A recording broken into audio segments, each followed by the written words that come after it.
Resolver questões é completamente diferente de estudar por questões. E eu falo isso porque grande parte das pessoas, incluindo eu no começo da preparação, costuma resolver questões de maneira muito passiva. Então, geralmente, a gente pega o quê? O enunciado da questão, lê o enunciado, lê as alternativas, tenta identificar qual que é a alternativa mais provável ali naquele caso, vê o gabarito, no máximo lê o comentário do professor e passa para a próxima. É assim que funciona, não é? Pois é, só que esse processo passivo de conhecimento, ele não vai gerar, de fato, um aprendizado. Porque você vai estar preocupado muito mais em se testar, em ver qual que é o seu nível de conhecimento naquele assunto, do que, de fato, em aprender. O fato é que, grande parte das vezes, em nossa vida, o aprendizado vem de problemas. Na medicina, em provas, em aprendizado de línguas, qualquer que seja a situação da vida, se você estiver diante de um problema, você vai aprender de maneira mais efetiva. Eu vou te dar um exemplo de maneira muito prática de uma pessoa que vai se mudar para a Alemanha. Ela chega na Alemanha e entra numa padaria e quer pedir um pão, só que ela não faz ideia de como é que pede um pão.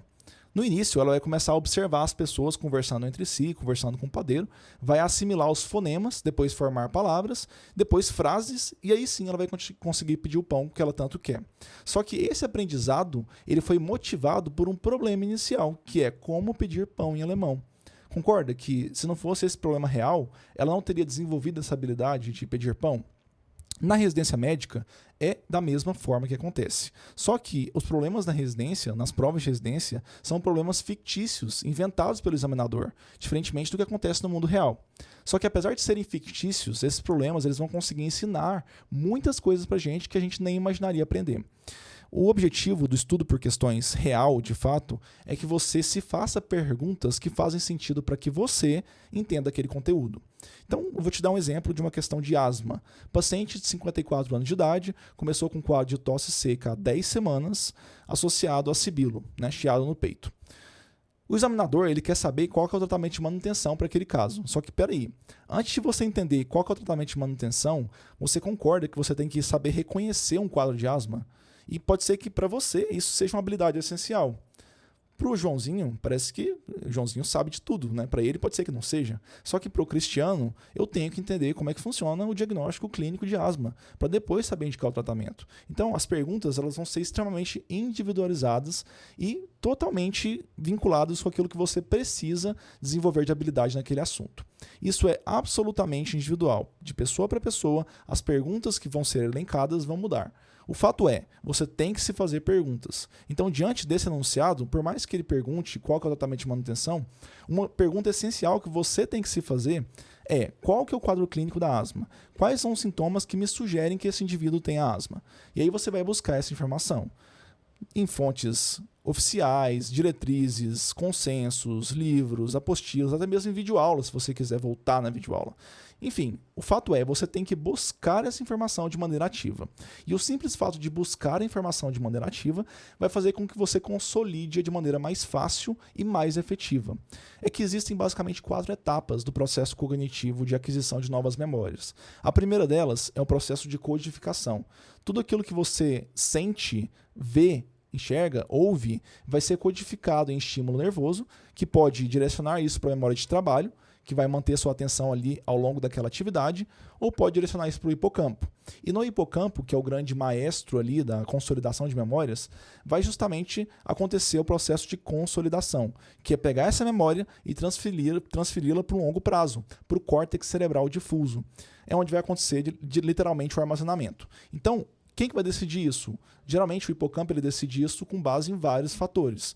Dificuldade do assunto, importância na sua vida, na sua prova, intensidade com a qual você viu aquele assunto, as emoções, os sentimentos que você desencadeou ao longo daquele estudo, as vivências teóricas, práticas que você teve ao longo da sua vida, tudo isso vai influenciar na decisão do hipocampo de armazenar essa informação em longo prazo ou deixá-la somente na memória de trabalho. O fato é, quando você armazena a memória, que é a terceira etapa, você tem a possibilidade de resgatá-la quando você precisar, que é o nosso grande objetivo, concorda?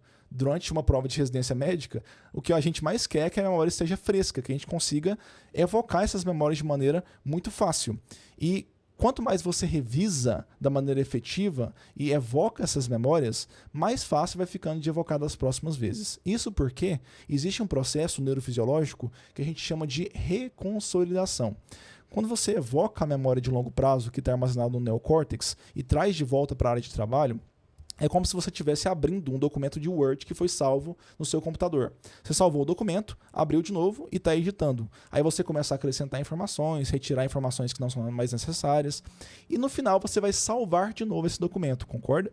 E esse processo de salvar novamente a gente chama de reconsolidação.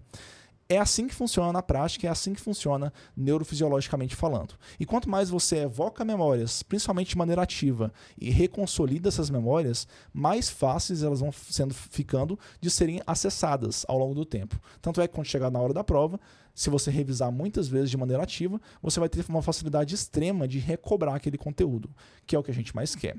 Enfim, o que eu quero dizer é que para que a gente tenha um estudo efetivo, a gente não pode abrir mão do estudo ativo, do estudo por questões verdadeiro. O que grande parte das pessoas faz é justamente resolver questões. Elas não se preocupam com a qualidade do estudo, e sim muito mais com a quantidade de questões resolvidas. Mais uma vez, o momento de se testar vai chegar. Simulados, provas na íntegra, são de fato o momento que você vai utilizar para ver o seu grau de progressão naquele tema, como é que está sendo seus acertos, como é que você está evoluindo ao longo do tempo. Só que este momento de compreensão teórica é um momento muito importante e você tem que utilizá-lo da maneira mais efetiva possível por meio do verdadeiro estudo por questões. Então, da próxima vez que você for estudar por uma questão, enxerga dessa forma, como se fosse um objeto, uma ferramenta ativa de aprendizado, e não como uma ferramenta de teste. Comece a se fazer perguntas do que seria importante você entender naquele conteúdo para de fato compreender e saber chegar na resposta que o examinador quer. Então, se você estiver gostando desse tipo de conteúdo e quiser mais dicas de preparação para as provas de residência médica, fique ligado nesse canal, se inscreva, deixe seu joinha e a próxima vez que a gente voltar vai ter dica mais importante ainda para a gente poder otimizar nosso processo de estudos. Um abraço e até a próxima.